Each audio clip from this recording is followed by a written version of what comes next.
And I'm sorry, I was fudging around with the camera, and now I'm not quite ready here to start my slideshow, so I know what I'm talking about. Here we go.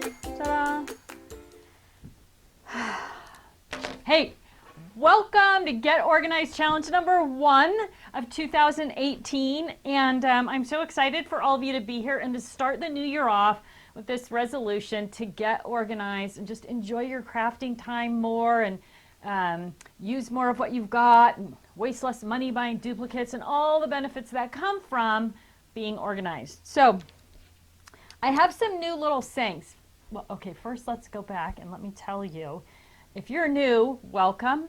You will probably want to do the Get Organized Challenge more than once, as other people on the line can attest. They've been here more than one time. So don't feel like you have to get it all done in these 8 weeks. We keep on going. You can just do a little bit at a time, right? If you have a big messy craft room, probably didn't get there in 8 weeks. It probably took a while. So feel free to pop back in on another Get Organized Challenge.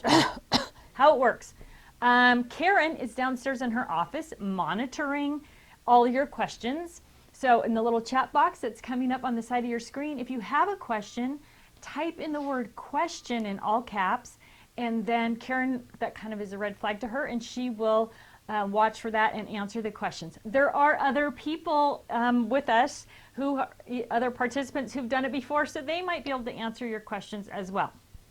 So I'll do the first challenge lesson, and then at the end of the challenge lesson, I will talk about the products that I show during the challenge. So I don't do a lot of product information during the challenge. If you can wait till the end, if you have questions about products, we're going to talk about those afterwards. And that way people who don't want to join us for the product information, I can't imagine that, can go back to work or do whatever they're doing. All right, so this Get Organized Challenge, I'm trying to integrate some new sayings or some new motivations. So you'll see those on the challenge handout. That brings up an interesting point. The challenge handout is available on our website. It's also available on the live stream page. You can download it. And the challenge handouts, a little bit different this time, are going to get posted per class. In the past, we've done all 8 handouts at one time. And then if I make changes through the process, then we have to change the whole thing. So we're just doing one chapter at a time. So download your handout if you haven't already done that. The nice thing about the handouts is they have live links right in the handout. So if I say there's a blog post about this or a video about that, or you can download an example here, all of those are in the handout. So save a copy of it to your desktop, and then when you're trying to find information later, you can go back to the handout and just click the link that's in the handout. Okay, so back to my little sayings. Well, my first little saying, sort of the mantra for this week, is by our favorite nanny, Mary Poppins, well begun is half done, right? So we're getting a great start. You're getting a great start on getting organized. And so I want you to think about that. I've already taken this first step to be at the Get Organized Challenge. Well begun is half done. I am on my way. All right. For those of you that are new, that haven't been here or been with us before, here's my little story. First of all, I'm Tiffany. If we haven't met somewhere along the road at a trade show or whatever, or you haven't been at another class, welcome to my little world. But honestly, I was never a crafter, a hobby girl, an art girl. I had no interest in arts and crafts kinds of things. My mother, who's a professionally trained artist, was obviously thought that was horrible, but it was good for me that she loved art because she made my student council posters and she built my dioramas and all this stuff you have to do as a kid. Art-wise, my mom was always there to help me out with those kinds of things. Well, about a little while ago, I won't tell you how long, I get a phone call from my sister and she says, "Hey, I'm having a party on Friday night. Do you want to come?" And I'm like, "Sure, I love a party." She goes, "Great, bring 5 pictures. I'll see you at 6 o'clock. She hangs up the phone. What? What's with the pictures? I call her back. Hey, what's with the pictures? What do you mean 5 pictures? Pictures of what? She goes, just 5 photographs. They can be of anything. They don't have to all be the same thing or the same event, but they can. Just bring 5 pictures. What is that for, Teresa? She says, don't worry about it, just do it and come to be at the house. No, I'm not coming. So in my mind, I'm thinking, is this going to be some sort of party game thing where you guess the year? Or I don't know what it was. Finally, I get it out of her. Guess what it is? Creative Memories event. If I could see y'all raise your hands, how many of you got started with Creative Memories? So I said to her, sorry, not a craft girl, not an art girl, not a hobby girl, not interested in spending Friday night doing something crafty. Well, she pulled the, hey, not only am I your bigger sister, I'm your older sister and you have to do what I say, so be at my house. Kind of dropped the hammer on me.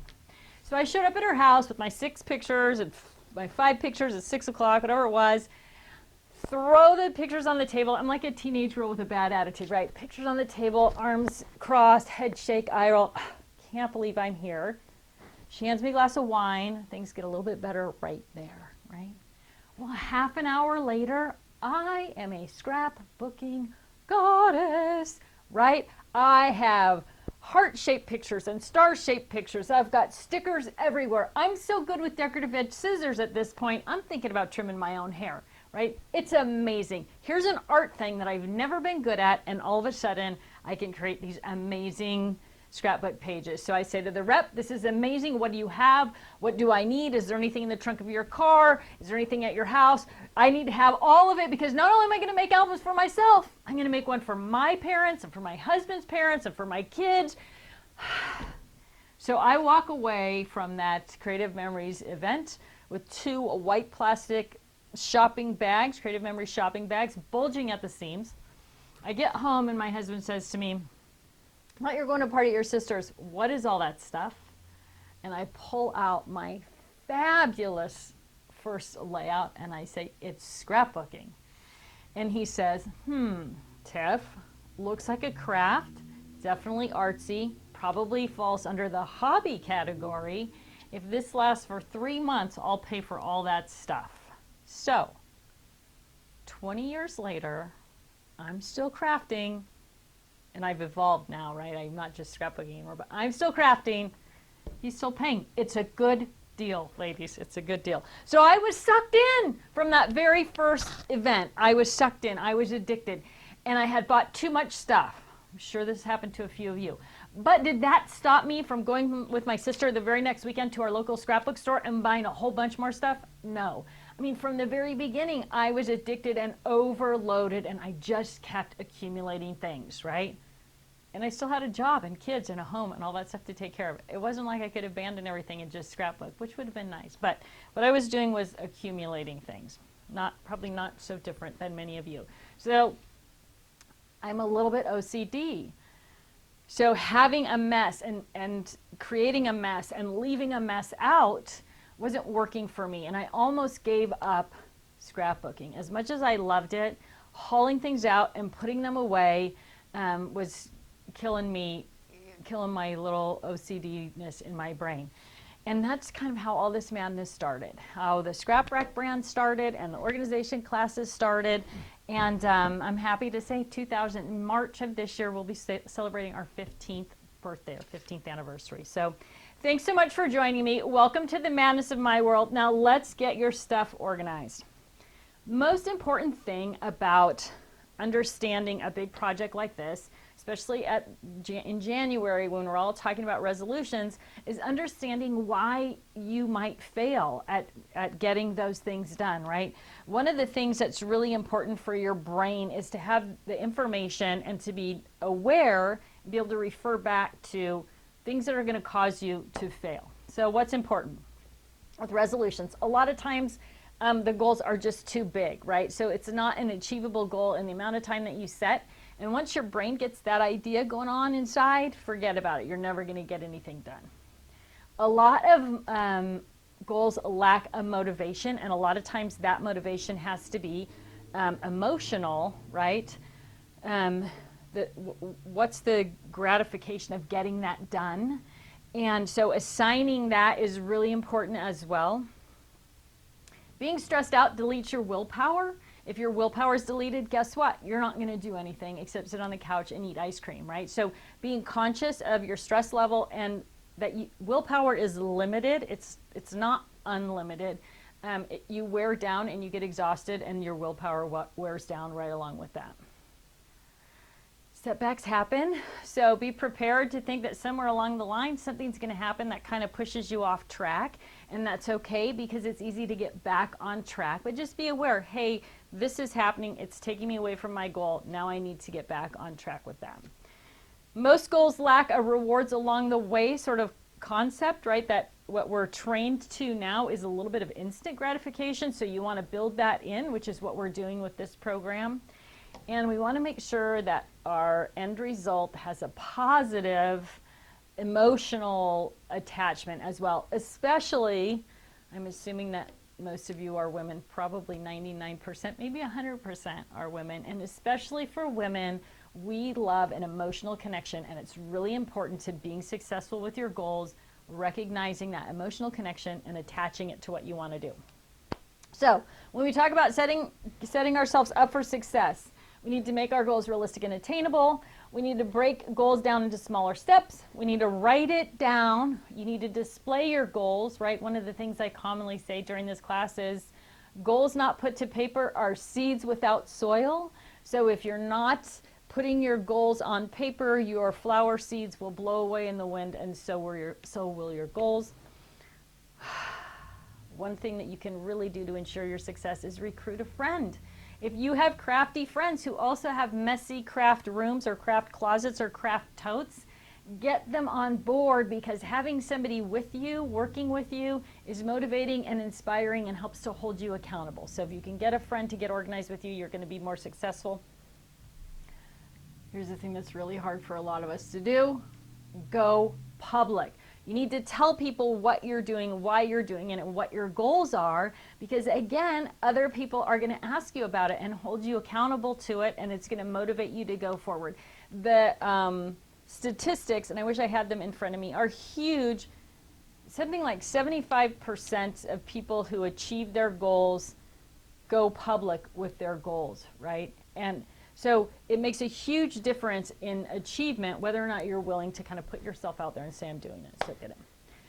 You got to get the buy-in. If there's people in your life, in your home, children, husbands, dogs, cats, that are going to distract you from what you're doing, how can you get them to buy into it so that they'll support you instead of distract you?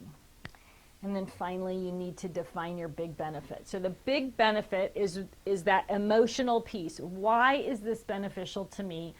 You know, what's going to keep me motivated? And there's so many different examples. It's different for everybody.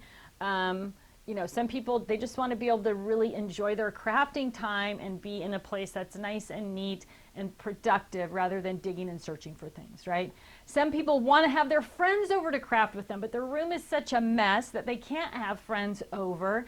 Having friends over gives you that joy. It's why you started scrapbooking. You know, scrapbooking is kind of the modern day quilting bee, right? We get together and do it. So maybe that's your motivator. Maybe that's your big benefit. Maybe the big benefit is that your husband is always complaining because he can't eat dinner at the dining room table because you have stuff all over the table, and maybe that would make him happy for you to get that stuff cleaned up, and that in turn will make you happy and be motivating. So there's a number of options. It's what's right for you. If you haven't joined the Get Organized Challenge group on Facebook, one of the benefits to the Get Organized Challenge group on Facebook is that the ladies in the group can all exchange ideas. So if you're kind of struggling with what's the big benefit or what other people are doing, the Get Organized Challenge group on Facebook is a great place to ask those questions, read previous posts. People put up their lists as we go through the challenges. We'll talk about several different things that get added there. So even if you're just a lurker on Facebook, you don't want to sign up for Facebook and have all your friends know you're there, you can just sign up and you can lurk into that group and not tell anybody else you're on Facebook, but there's a lot of benefit there to get your big benefit. Okay, so now, what are you going to do? You're going to create a big benefit board, and here is my most recent one, okay?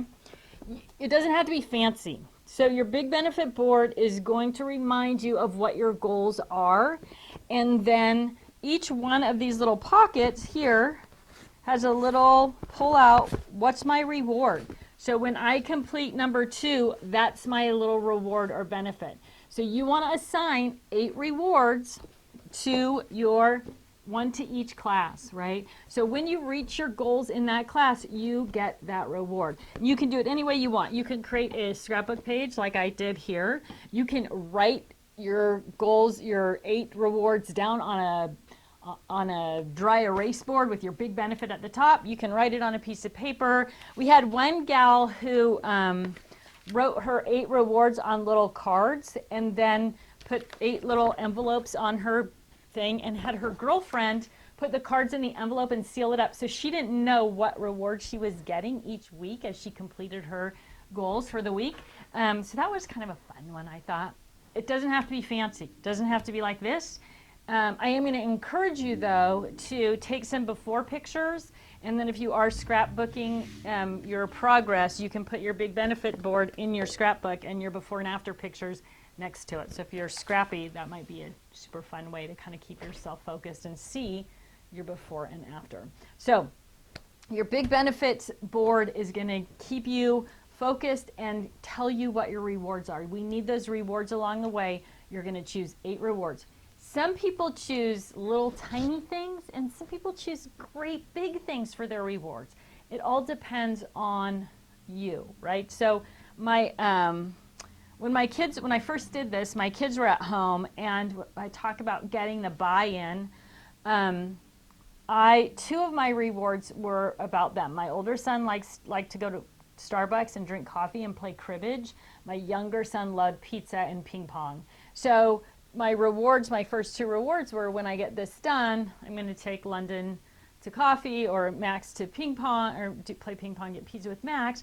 Well, that encouraged my children to be more motivated, to not to distract me from what I was doing, or to be helpful with what I was doing, or maybe distract each other so that they weren't bothering me when I was doing what I needed to get done. So get the buy-in, and you can use your rewards to reward yourself and also the people in your life that have given you that buy-in. All right, so this whole session is about laying that groundwork for getting organized, right? And the most important thing about getting organized is in your head, right? There's so many things that happen that will distract you, or that you overthink it, or that you just feel like, I'm not ready to do that yet. I'm just really going to encourage you to follow the basic tiny steps that we're doing, and you will be amazed at how one small thing turns into big things as we go through. So at the end of this session, you should understand how the 4-section system works and how to apply it to your room or space. And when I talk about your craft room, I'm not talking about a big room only. I'm just talking about the space that you have to craft in. Some of you have a room, some of you have a closet, some of you have a couple totes that are shoved, under the shelf in your closet or under your bed. Whatever it is, apply. When I say room, I want you to apply that to however you have your things organized. We're going to gather things together. We're going to write a themes index. We're going to talk about purging. Oh my gosh, that gives me stomachache already. These are all the important steps to getting organized. We're going to start with the 4-section system. This is key. The 4-section system is a really simple way for you to keep things together you use together. It is designed, we have a post on our website that says it's not rocket science, but it is science. When your brain knows patterns, it's comfortable with or especially patterns that it's comfortable with, it's easier to get things done because things make sense to your brain. You don't have to think as much. The more you think, the more your willpower depletes as well, right? So the 4-section system is established around 4 major categories: alphabets and numbers, which hopefully all of you know at this point in your life; themes and sentiments, A to Z; the calendar year; and the rainbow. All pretty basic concepts. When I say those words, you know exactly what I'm talking about, right? So let's talk about those sections. I'm going to show you. Let me pull my little sample scrap rack over here. So let's talk about those 4 sections. Section number 1, alphabets and numbers. So that's anything that's alphanumeric, word related. So in the front here, I've got a Titletopia template, right? So this is the kind of thing that you might forget that you have, or it might get lost. But if you've got it with your alphabets and numbers, things that you're going to write words with or make titles with, you're going to see it in there, right? So it doesn't matter if it's a chipboard or a sticker or a stamp or a stencil. All of those things fall into the same category. When you're looking for alphabets and numbers, you want to go to one place and see all the choices that you've got, regardless of what they are. Brad's, 8.5 by 11, 12 by 12, doesn't matter. You want to have all of your things, alphabets and numbers, together. Second section is themes and sentiments A to Z. So baby, birthday, travel, whatever it is, when you sit down to work, you want to be able to go right to that section. If you're going to make a birthday card or a birthday page, or you're going to decorate somebody's placemat for their birthday at work, or you want to put birthday stickers on your kid's lunch bag, you just want to go to one place. So that's a really important thing, because a lot of us aren't using our crafting supplies as often as we could or would or should, because it's too hard to find what we need. So imagine it's somebody's birthday and you want to stick a happy birthday sticker on their coffee cup or their lunch bag, or create a little tag. Maybe it's your kid's teacher's birthday and you want to put together a birthday card really fast for that teacher. You can do that when all your supplies are grouped together in major themes. You go right there and find exactly what you need. So second section is themes and sentiments A to Z. Whether you're a scrapbooker, card maker, mixed media artist, it doesn't matter. You are working within some type of theme. You want to see everything that you've got. Third section is the calendar year. So this is all of your holiday and seasonal stuff grouped together. And again, it doesn't matter what it is. These are wooden Easter eggs, right? So you don't have to put these somewhere else. You don't have to store wood things over here and sticker things over here. If you've got everything together by theme, when you're working on that page or frame or card, whatever it is, you're going to see that you have those cute little wooden Easter eggs. Paint them, stain them, whatever you're going to do with them, and add them to your project. So it doesn't matter what it is, calendar year, everything you've got right together. The other really great thing about the 4-section system is when you're done with a project and you have all that little pile at the end of your desk, it's a pain to put that away, right? If you're going around from stickers over here, dies over here, whatever it is over here, ribbon. If you can just put everything together in one place, hey, I was working on Christmas, I'm going to go back to my Christmas section, put all these little Christmas pieces back. It's going to be easy to put away. And if it's easy to put away, it gets done, and if it's difficult, it doesn't. Final section, 4th section, is the rainbow. And this is where you're going to put everything grouped by color that doesn't fit into a theme or category in the first 3 sections, right? Now the color section, the rainbow section, freaks people out. How can I put my beads and my brads and my buttons and my bows and my tags and my flowers all together in the same place? That's craziness. But I want you to think about the rainbow when you're creating something, whether it's a page or a card or whatever, and you think, I'm going to add something to this page. I'm going to add a blue flower. And if you have all your flowers separately from all the rest of your things, when you go and find that blue flower and you use it, you've missed out on all the other things that would go with it, right? You missed out on the fact that maybe you could put that button in the middle, or you have some bling for the middle of it, or maybe you have those cool frilly felts that make a flower stem or whatever. If you don't have things together, you're not going to see those things, so you're not going to use as much of them or as many of them, right? So by grouping things together, you can say, oh, I need a blue flower. I'm going to go to blue and see what I've got. But the other thing that happens is, just from the perspective of becoming a better designer, you stop thinking of things in terms of flowers or brads or eyelets, and you start looking at your projects and thinking in terms of color. Like, this needs some blue. What do I have? And so then you're going to go to your blue section. You're going to be like, oh, I have this glitter. I have these tags. I have this tile. So your mind is open up to all the different things that you could incorporate into that, because you're thinking in terms of color instead of in terms of individual item. So using the rainbow section is beneficial on a number of levels, right? It's also easy to put things away. When you're like, okay, this is a blue tag. Where does it go? It goes in blue. Super simple, right? Even your scraps of paper are going to go in your rainbow section. So it makes it really easy to find exactly what you need and to find it quickly and easily. So this is all, this rainbow section is, this 4-section system is all set up in the Scrap Rack, which is our flagship product, but that's not the only thing, the only way that you can use the 4-section system. You can do it in file folders, you can do it in Ziploc bags, you can do it in binders, you can do it in any sort of tool that you're already using.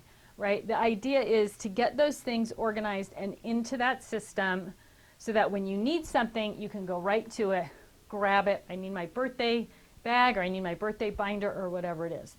Obviously, the Scrap Rack is set up in 12.5 by 12.5 dimension, so it makes it really friendly for 12 by 12 scrapbooking supplies. But the 4-section system is going to work regardless of whether you do it in baskets or boxes or totes or Ziploc bags. It's all going to work together. All right, so what do you need to do? You need to create your themes and sentiments index, right, or themes and sentiments list. So this is a sample of the themes and sentiments list. There's a link to it on the Get Organized Challenge page in our website. Also, going back to talking about the Get Organized Challenge group on Facebook, there are other people who have posted their lists, so if you need kind of a jumping off point for a themes and sentiments list, you can download ours, or you can look at what other people have posted on the Facebook group. Now, with that said, there is a portion of the population who suffers from a little thing called paralysis by analysis, right? If you are one of those people who's likely to spend hours reading other people's lists and gathering information, you need to shut that down. Give yourself a limit. I'm going to say 5 lists, read 5 other people's lists or print 5 other people's lists, and then start your own. Because this is one of the things that I was talking about earlier, where your brain doesn't let you move forward. It gets overwhelmed, and that's what you will do if you allow yourself to spend 2 hours reading people's themes and sentiments lists. So max is 5 of other people's lists before you start your own. I would do it on the computer because you can I do it in an Excel spreadsheet because you can rearrange the list and put things in alphabetical order pretty easily. The other thing that's going to happen with your list is you are going to put things on your list like football, baseball, basketball, soccer, tennis, if you have a family that participates in all of those things. And they're going to end up alphabetically in all those different places. And really, you probably want to combine and conquer that category to just sports if you have multiple sports. And the reason for that is when you look at sports supplies, there are, across most of those sports I just mentioned, cleats, grass, orange cones, megaphones, banners that say "Go Team," "We're number one," "Best Coach." Those things might be on a soccer kit, but you could also use them in tennis, or you could use them in football or whatever. So by putting all your sports things together, you're going to see all of those things when you're working on a sports page without having to go from section to section looking, oh, do I have a tennis section? Do I have a soccer section? Whatever it is. Combine all those sports together. And then if you want to subdivide behind your sports tab, basketball, baseball, soccer, tennis, whatever, you can do that, but it's all in one place.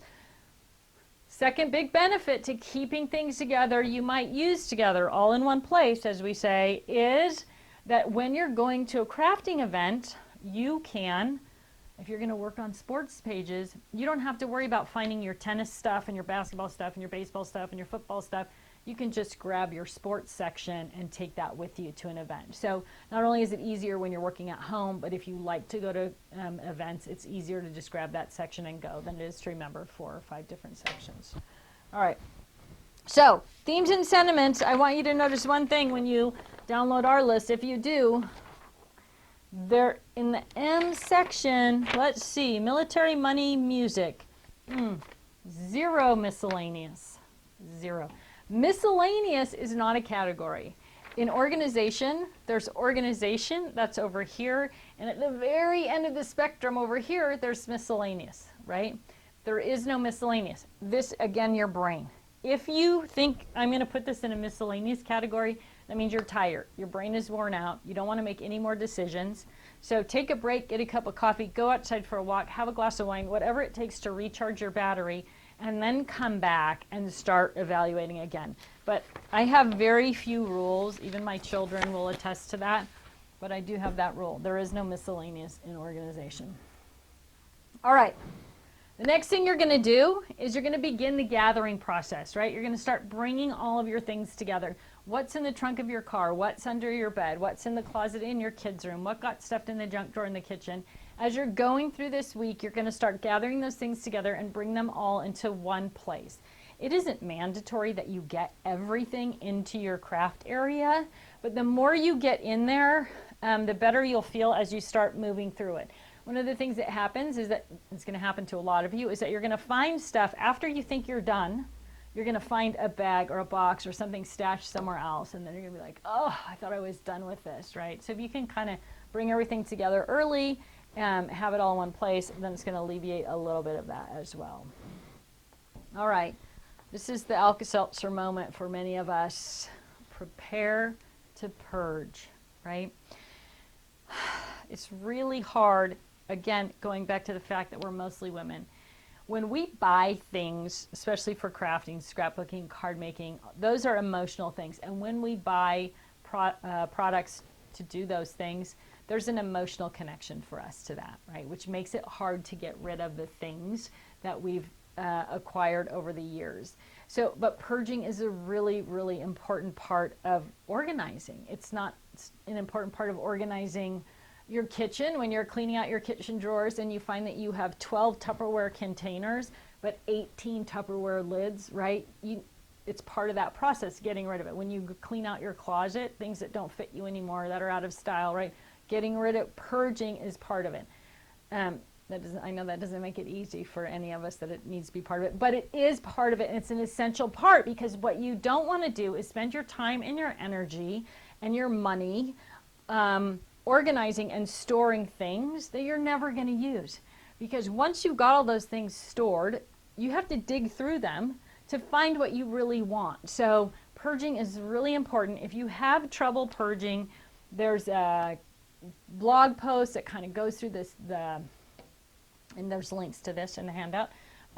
There's a blog post about kind of the emotional side of it, why it's hard for us to purge, and then there's a little video that kind of follows along with that as well. So whether you like to listen or watch videos or reading is your thing, if you need a little bit of help and motivation to purge, I would recommend taking a few minutes and tuning in or reading one of those. So what's important about purging?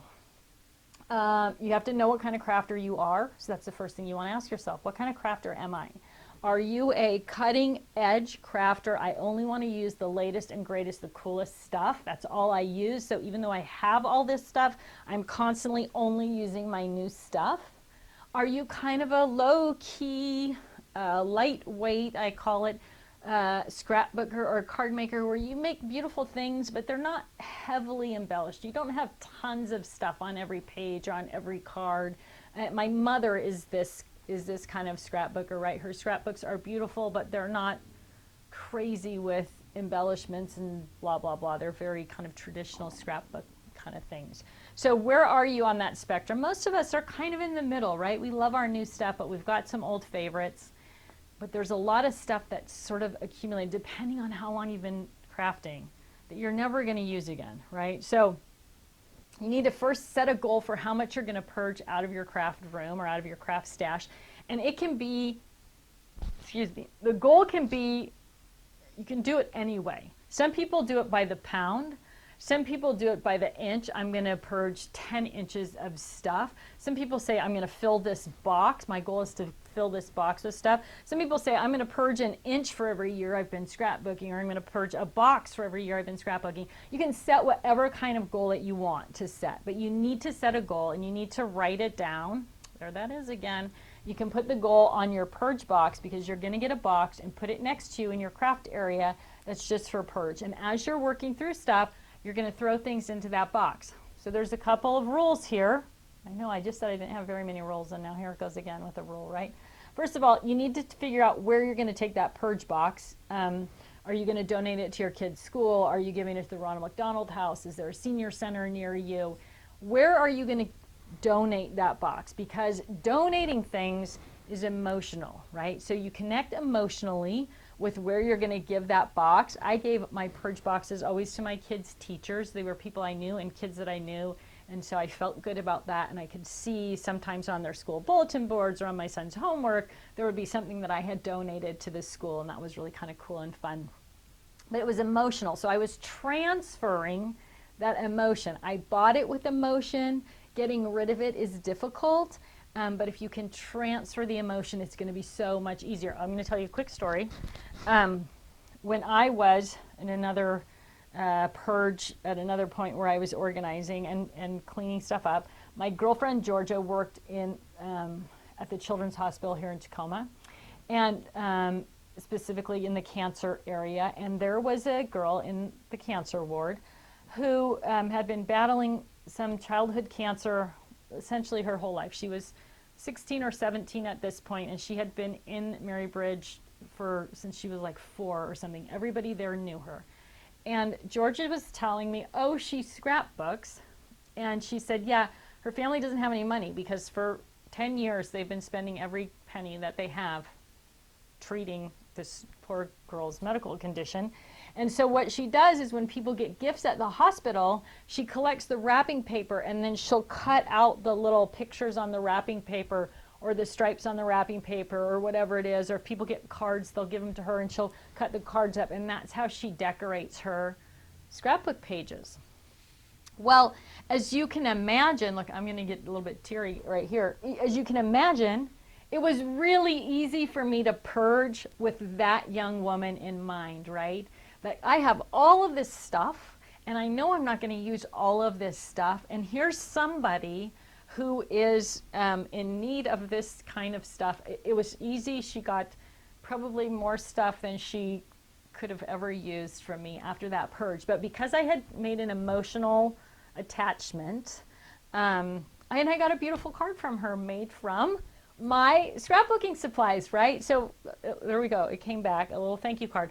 So if you can attach emotionally, you're going to be able to purge more stuff and it's going to feel great. And that's really the key. All right. So, all right. Once we're done with the challenge, your purge box doesn't go away. You are going to keep your purge box forever in your craft room. It can get smaller. See if I can get it out right here from under my feet. I just use one of our, this is just our paper storage box, right? It's just right down by my garbage can. But it holds 12 by 12. So if I'm crafting and I'm like, I'm never going to use this paper, I can throw it in there, or a sticker or whatever it is. So it's easy, which is going to be key. You're going to hear that for the next 8 weeks. Make it easy and you'll get it done. If it's difficult, it'll never happen. So make it easy to continue to purge, right? This goes back to that same idea that if you have a Goodwill box in your laundry room or in your closet, it's much more likely that you're going to clean out that closet or clean out as things go through the laundry or whatever, right? It's the same kind of idea. If you make it easy, you're going to do it. So, all right, next thing, step number 5. What are you going to use? Storage tools and space. You need to consider the space that you're using. How are you going to maximize that space? So one of the things that I like to think about is what can I reach? So when you look even at this studio, I try to put everything right within reach. Now, I'll have Leanne pan back. My scrap rack is kind of pushed over. It's on wheels. So it's kind of pushed over and out of the way at the moment. But I can bring that in so I'm literally surrounded by craft supplies. Everything's easy to get to. It's very visual, right? And if you can see it, you're far more likely to use it. So consider your space and the tools that you're using within that space. And part of that is kind of figuring out, what kind of crafter are you? Do you always craft at home? Only at home? Do you always craft alone? Do you craft at home but you invite friends over? Do you like to go to crops and classes? Do you only go to crops and classes when you craft, right? Asking yourself these kind of questions is going to lead you to choosing the right products and arranging your space the right way so that you'll actually use it. And it's a little bit different for everybody. I hate to be harping on the Facebook group, but there are over 16,000 people in the Facebook group who've taken the Get Organized Challenge. So if you have a question about your space or how you're using your space or how you craft, the odds are there's somebody else in that group that has had the same question or has a similar situation. So if you're looking for specific advice, you can put up a picture of your room and get feedback from the other members of the group. So please take advantage of that if you have sort of specific questions to your room or space. So right now you can ask questions right here on the chat, but we can't see your space, and we might not have the same situation as you do. So use that Facebook group. You'll love it. All right. So the next thing you're going to do is create an organized only space, and what that means is you're going to clear out a space and so it has nothing in it, and it doesn't have to be a huge space. It can be a little cube. I think there's a picture in the handout of just a 4-cube section from IKEA, the scrap rack on the top. That's all you need. It could just be this small shelf space right here, right? So if I was going to clear this stuff off, I would have this empty space, and the goal is that as you organize things, then you fill them into that empty space, and as you pull things out and organize them, you create more empty space. So as you move along, you can put things back neat and tidy. The important thing about an organized only space is that it's inviting to you, which means that you probably, depending on what you have, whether it's a closet or a couple of totes or a whole room, to get it cleaned up, maybe add a fresh coat of paint, put something decorative in there. If you make it look good, and that could just be cleaning up and relabeling your totes in your closet, if you make it look good and inviting and pretty, you're far more likely to keep it organized and keep it looking like that, right? So spend a little bit of time choosing that organized only space and then making it look inviting, like something that you want to use. All right, step number 7 is staying focused. Right? That's always the hardest part. One of the reasons we do this in small bits is so that you can, in the real world with your kids and your job and your dog and whatever else you have going on, you can carve out a little bit of time to actually stay focused and get this done. One of the things I use to stay focused is called a widget notebook. It's what did you do today, right? WDYDT, widget. What did you do today? There's a blog post about it. The goal behind this is just to remind yourself every night before you go to bed, what did you do today to move yourself closer to those goals? In this case, organization goals, right? So if at night when you sit down and you grab your little widget notebook, however big it is, right?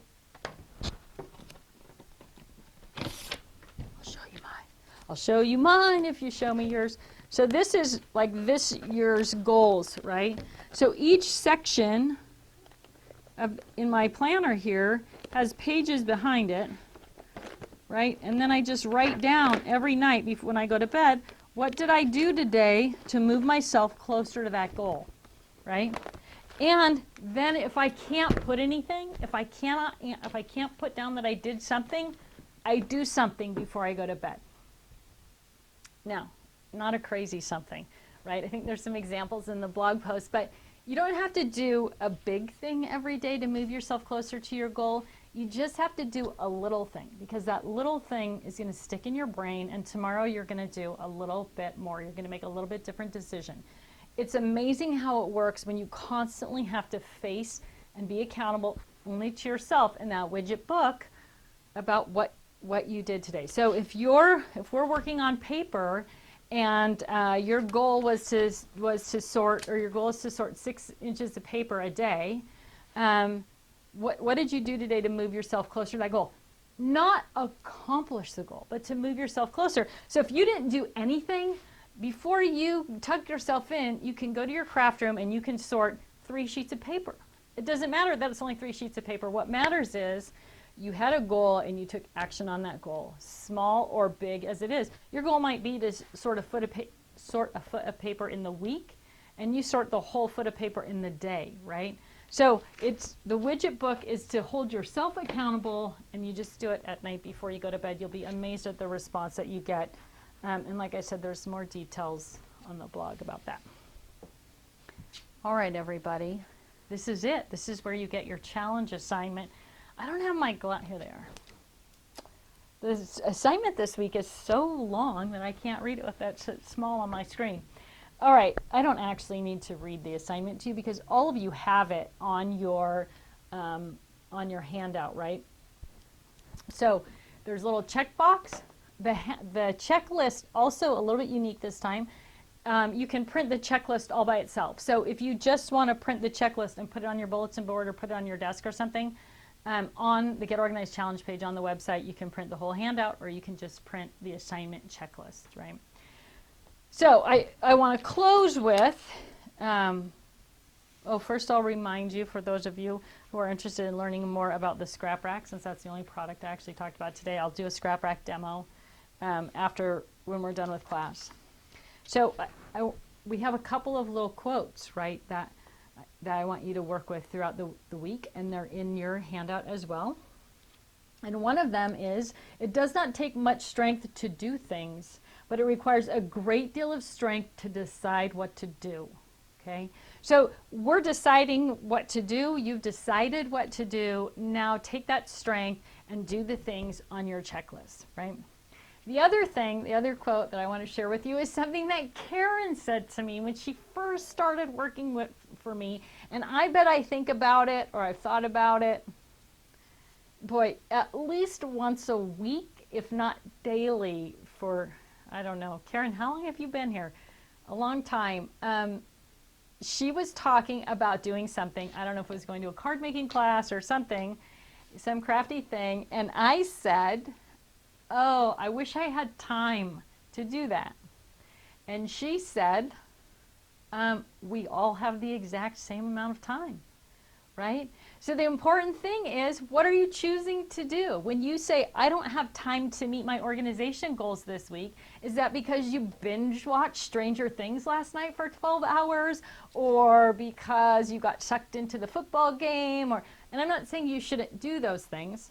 What I'm saying is you should be conscious of the fact that we all have the same amount of time. How are you spending yours is the important thing. So now all of you are going to be terrorized for the rest of your life, thinking that when you say, I don't have time for that, you're going to be like, well, I would have time if I didn't binge watch Scandal or whatever it is. So anyway, that is the wrap for this week. So this week, your goal is to get your foundation set. Understand the 4-section system. There's a video, there's a printable handout on that. Figure out who you're going to donate your purge to, right? All of these things on your checklist are going to move you forward. Don't skip them. Do not skip your big benefit board. Do not skip assigning, and there are probably people on the line who can attest to this. I get more emails from people who say, I did the challenge the first time. I didn't assign myself any rewards. I didn't go through that process. This time I did it. I did the reward thing, and it was inspiring and motivating. So do the rewards, whether it's something big or something tiny. It could be something as small as, taking a walk with the dog without your kids, without your husband, whatever it is, right? It can be huge or tiny, but do assign those rewards. All right, everybody. So if you're interested in learning a little bit more about the Scrap Rack and how it works, one last thing. Watch the Facebook group and watch your email. We have 2 new product. I'm thinking if I'm going to do both of those. I'm working on 2 new products that I have samples of, and I'm going to do Facebook Live so I can get your feedback on those things. Karen has questions. I forgot about this part. It hasn't been. You don't normally hear one the first time. I know, huh? So I'm going to do a Facebook Live so if you like to offer your opinion on new products, or you want to see what's coming up, you have ideas to share with us, that would be awesome. So watch your email in the Facebook group, and I'll let you know when we're going to do that. Okay, Kathleen says, been doing the challenge for a number of times now, but still don't know how to do the organized only space, and what's the benefit of doing that is I have stuff and no room to do that. Okay, so the biggest benefit to the organized only space is that if you just move your piles of stuff from one corner to the next corner, and you're just transferring piles, but you're not changing the way your space looks or the way your space is used, you're just going to end up back in the same place that you started.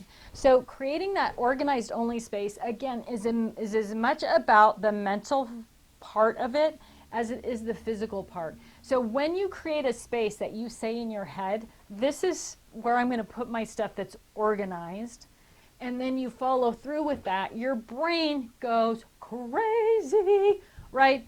Endorphins, dopamine, whatever it's called, it all starts firing off. Like, look at this place, this space, it looks good, it's clean, it's neat, it's ready.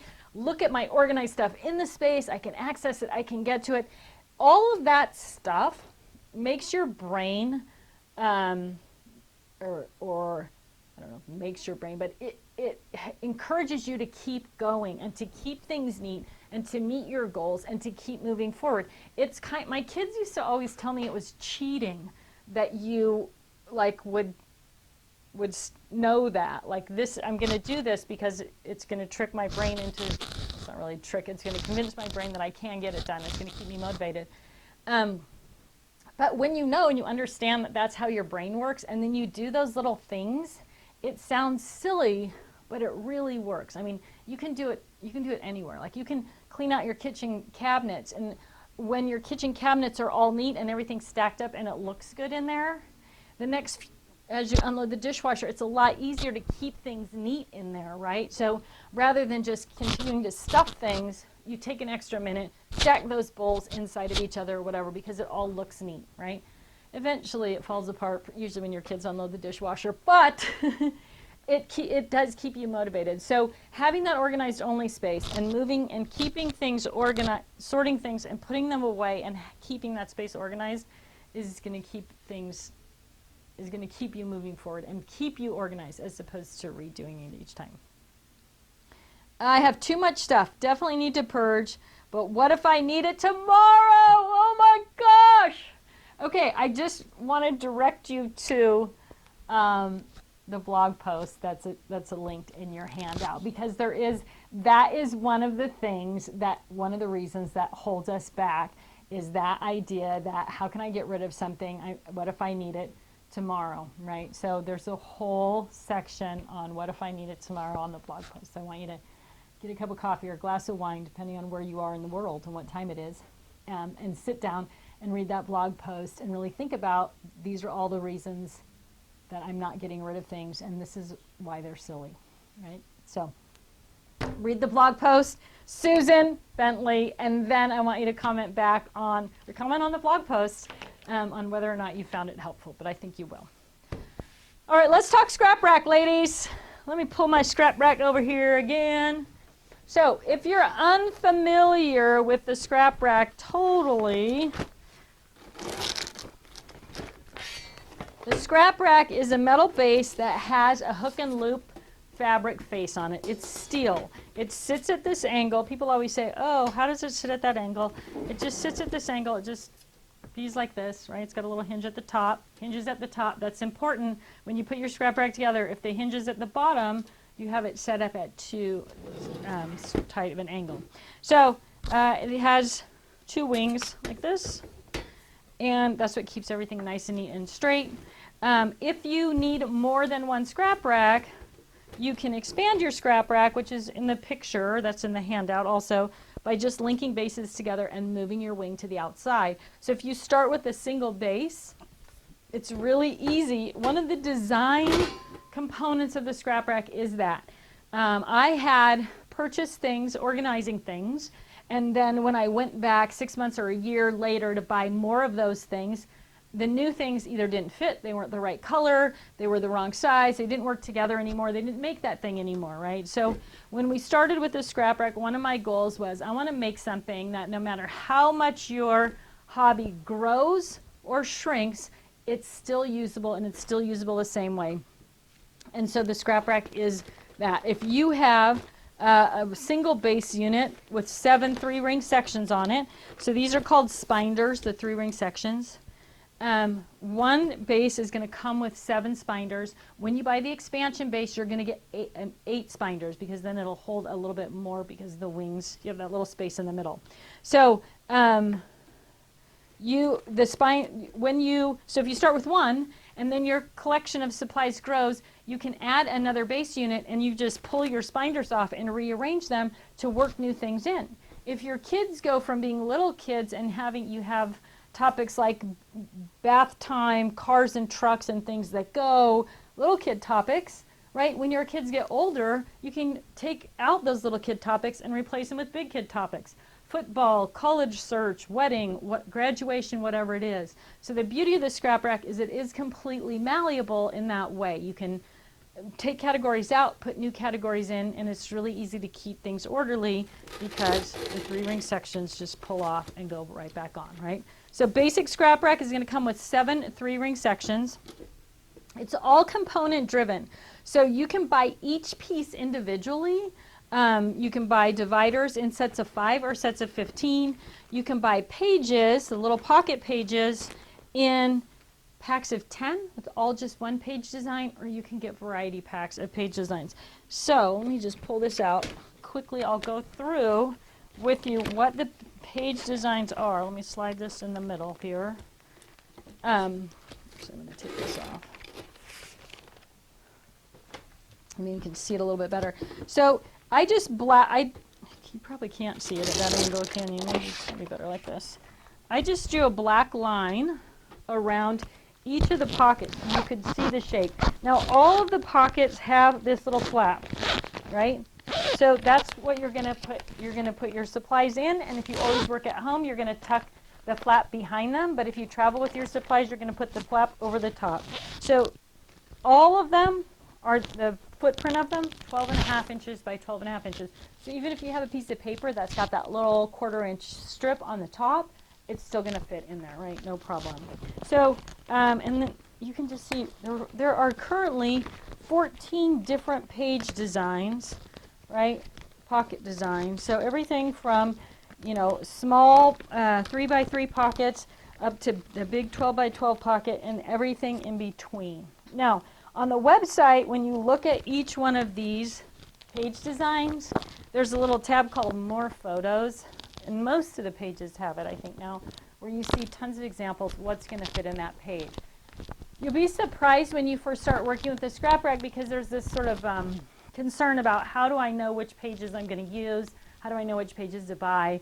And if you start with a variety pack, you're going to get a little bit of most of the pages.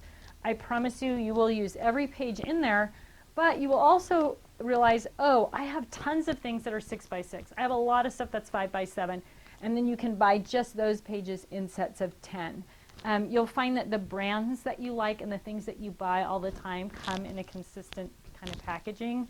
So that you're going to use a lot of the same things over and over. Probably the most popular pages, the super size single, which is 12x12, and the double extra long, which is 2 6.5 or 6.25 by 12.5 inch long pockets. So these are great for border stickers, stickers, those kind of things. But you can see there's all these different configurations, and they're all on the website. Each little thing is the flaps on them. You can see each pocket has those little flaps. Now the website is also loaded with tips and tricks for loading your pages, right? So we encourage you to load your heavier, bulkier stuff next to this, right next to the binder, your lighter weight stuff on the outside. That's kind of goes against what you would think conventional wisdom is, but putting it next to the binder, that's where you're going to have the most support to support those heavy things. This is what we call the double-sided duo. It has 6.25 by 12 inch pockets on the front, and then it has a 12 by 12 pocket on the back, right? Oops, there's 2 of them there. 12 by 12 pocket on the back, and then this is also double-sided duo. It has 4 pockets on the front and the 1 pocket on the back. So these pages are perfect for if you have a collection of products that are all going together, or if you have a small category.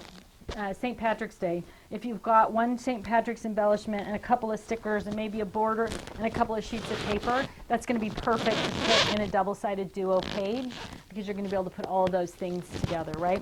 One of the questions we get about the pages is that they are of lightweight plastic. People are concerned that they're going to rip or tear. I have been using the scrap rack, and some of the pages on my scrap rack are literally 15 years old. This scrap rack demo set has traveled all over the country for years as our show demo, right, to show people how everything works. In 15 years, I've never had anybody rip or tear a page. We have had pages where the factory didn't seam the bottom of it, right? So the bottom's open or the side is open. So there have been some manufactured defects, but It's almost impossible. And you can really load them up. So I'll just pause right here. So those first pages that I showed you are called basic storage pages. All right, this is that one double, vertical double. So I just want to show you, because in my example and in this there's nothing, but what's going to fit in these pockets. So I'll just pull this out and we'll see. Karen's back. You were up against your microphone with your Oh, the whole time. all right. She's giving me the mic warning. Sorry, ladies. I know that too. I'll try to be better about not rubbing myself. Okay, so this is one pocket. 1, 2, 3. This is a dimensional sticker, like what is it called? You know what I'm talking about. Epoxy stickers, flat stickers. This is a piece of chipboard, flat stickers, 3D stickers. I lost count now, but you can see, right, more epoxy stickers, more 3D stickers, regular stickers, chipboard stickers, right? All of those things were in one pocket. So, well, you can put, some people do only put usually 2 things in each pocket, because they'll put things in going forward and going backward, because the pockets are clear. So if you put things in going both directions, when you flip the page, you can see both sides, right? But you can load up your pockets. I think I average in my scrap rack pockets probably somewhere between 3 and 5 items per pocket. And I do put some facing forward and some facing backwards, but you don't only need to put one thing in your pocket. So, however, you will also see, again, on the Facebook group, that some people put a piece of cardstock in each pocket, and they put one thing on each side, because that's all they want to see, is that one thing on each side. So you can do it however it makes you comfortable, but your pockets are going to hold a lot of stuff. All right, I'm going to try not to rub my microphone. Okay, so these are the basic storage pages, right? Single-sided, lighter weight. Then you're going to have the double-sided duos, and those are considered specialty storage pages. And then we have a whole nother set of pages that are made out of heavier plastic. So this is called the embellishment storage page. You saw it here. It is a double-sided page. Wait, I have some examples. I don't need to take that out. Look at me go. I'm making a mess. It is a double-sided page, has pockets on both sides, has a big pocket in the middle. So this is it loaded up with chipboard letters, right? It has little locking lids on each pocket. So the reason people love this is it's heavy duty, and it has those little locking lids. I thought I had one that was drawn on. No. Right, so here's one with red beads, brads, eyelets, buttons, any of those kind of things, and then there's paper in the middle of it, right?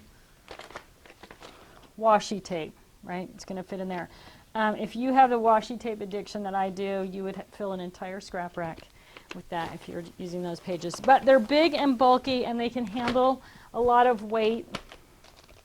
This one's full on both sides, like I wasn't going to take it off, but you can see I have beads, I have brads, I have multiple little baggies of colored brads right there, right?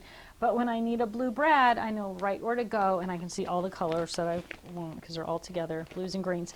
Oh, someone brought up some questions about the rainbow also to Karen via the Facebook group, asking about that. Oh, I probably shouldn't be rambling on about it right now, but I was supposed to talk about it during class. So the rainbow, we operate on the Roy G. Biv, red, orange, yellow, green, blue, indigo, violet. And then you have to add in black and white, neutrals, and then metallics, because those are all things that we work with. But the question was, what do I do with pink? So my recommendation to you is to go just light to dark in all of those color categories. So pink is going to be the very beginning of red, right? It's going to go super pale pink all the way down to almost purpley red. So as you're working through your rainbow, don't get too caught up in it. That's another thing I didn't talk too much about. But working from light to dark is is the best way to kind of categorize all those things in there. All right, double-sided embellishment page. This is a side loader single. It is a 12 by 12 pocket page that loads in and out the side. So it has this little flap to hold things in, and really the flap is supposed to go inside the pocket so it holds that whatever you've got in there, right? But that's going to hold 12 by 12 paper. People love this because it's a little bit thicker and heavier, so it acts almost like a divider. Now when you're putting your scrap rack together, the dividers are what gives your pages stability, because they are lightweight plastic, so they are going to slide. So by adding dividers in there, it's going to stop your pages from sliding, and it's also going to make it easier to find your stuff. But the side loader single, people love for those reasons. Great durable pocket, but also works as a divider. This is what we call our project planner, expanding project planner.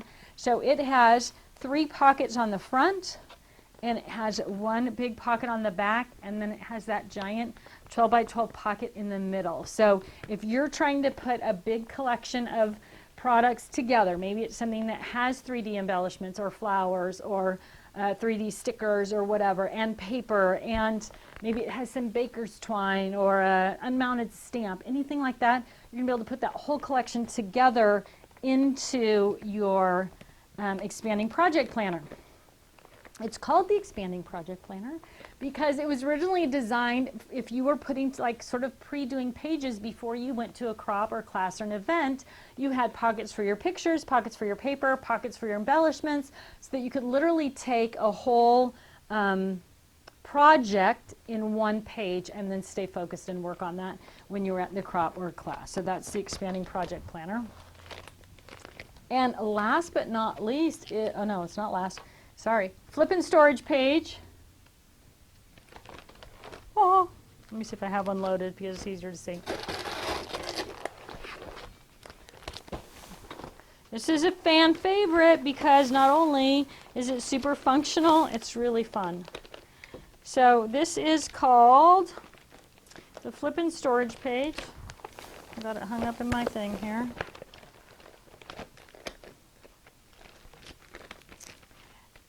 It has this plastic cover over the front, and it has a little locking tab on it right there. You're going to open that up, and that is going to release your flipping pockets, right?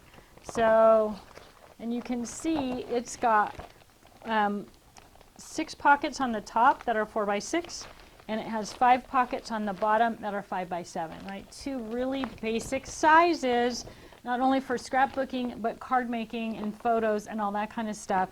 And I have this one. This is all 3-dimensional Christmas embellishments, right? There's 3-dimensional Christmas stickers in there, right? But you can see all of it. So when you have that in your scrap rack, you're able to flip through, see all the things that you've got. It works great for unmounted stamps and embossing folders as well. So if you're a card maker, you may love it for that. Scrapbooking, it's great for any kind of embellishments, flat stickers, dimensional stickers, anything like that as well. All right, so that is our last, no, it's not. I keep saying it's our last, but it's not.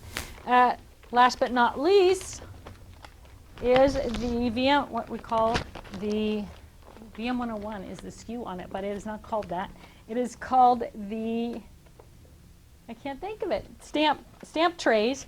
And so this is a 2-part plastic tray. It comes with these little Velcro dots, and you can store your unmounted stamps in there. So it gives you a big visual on your unmounted stamps. You can store them together by theme or holiday or event, or using a catalog, which is what we're going to talk about later in the Get Organized Challenge. But it is thicker, right? So it's easy to hold those stamps in there. It is also stiffer, so it's going to hold, if you're using it on your scrap rack, it's going to be stiff coming out instead of flexible, which is fine, but I know a lot of people, instead of using these in their scrap rack, they will use them in their, oh look, I saw a label on this, craft binder. So the craft binder is designed to hold up to 3 3-ring sections, has this big wide hook and loop fabric on the inside. So if you're going to go to an event, if you're going to work on Christmas at an event, you don't want to take everything with you. You're going to pull your Christmas section, your rainbow section off your scrap rack. You're just going to make Christmas cards for the evening. Everything you need is in your craft binder. When you get home, you're going to pop it out of the binder and put it right back on your scrap rack. So you're able to put everything back in order quickly and easily, but you can take a fair amount of stuff with you. So there's a big pocket on the front of this, and that is for your paper trimmer. And then on the inside, you've got pen and scissor loops and pockets. That's the shoulder strap there. So everything you need, you can have right at your fingertips when you go to just an evening event or a class where you don't need to take everything with you. So that is the craft binder with that. All right, what do I have piled up here? Oh, just some more examples for how to use that side loader single page. So this is an entire kit called Destinations, right? It's a travel kit. One of the things that I am always advocating is not taking everything apart and rearranging everything.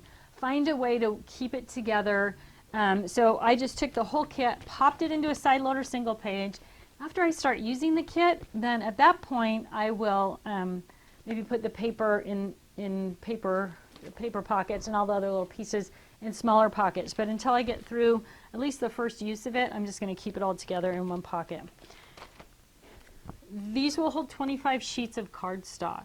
Now, cardstock varies, and I don't know the actual mil or gram weight on the cardstock that I put in here to get to the 25 sheets of cardstock, but you can put 25 sheets of cardstock in there. Another reason people love the side loader single is because if you have paper like glitter paper, which sometimes sheds onto all your other paper, not only can you protect it inside here, but it's not going to shed onto other things because it's in there. And kind of along that same line, this is vellum. Vellum's delicate around the edges and corners, right? It's easy to rip or destroy. So putting it into something like this side loader single gives you a little bit more. You can move it around. You're not going to bang up the edges of the corners when it's in your scrap rack, but you can still see it and kind of see through it as well. So last but not least, I've got 2 big sheets of chipboard in here also. So if you want to keep those chipboard pieces where you can see them and get to them, this pocket is going to hold chipboard. Now, with that said, you could also put this chipboard into a regular supersized single, the big 12.5 by 12.5 pocket that I showed you in the very beginning. So you can definitely do that. I started talking about how the scrap rack comes. You can buy the base by itself, right? And then add the pages that you need. There are also a few packages on our website where you get the rack and dividers and pages all together. Some of them come with a craft binder. So, and when you buy a package deal, there's a little bit of a discount when you do the package. So if you need all the pieces, that's a great thing to look at. One thing we did not talk about during the Get Organized Challenge was our Get Organized Challenge coupon code. So there will be a coupon code that comes out in your Get Organized Challenge email that will come out this afternoon. So because you're part of the Get Organized Challenge, you can use that coupon code throughout the 8 weeks of the challenge. And most of the time, it's on top of whatever else the discount is. So if you're buying a package and it's already discounted, you can still use the coupon code with that most of the time. Occasionally we have some crazy sale where you can't use both, but it's rare. This is going to be included in your scrap rack box when you buy it, and I just stuck it's called a ring binder insert strip. I know it's probably hard to see, but it's just a plastic strip that's stuck right onto this little full color handout. And then you can put it in your scrap rack, but it just goes through like how to assemble the scrap rack.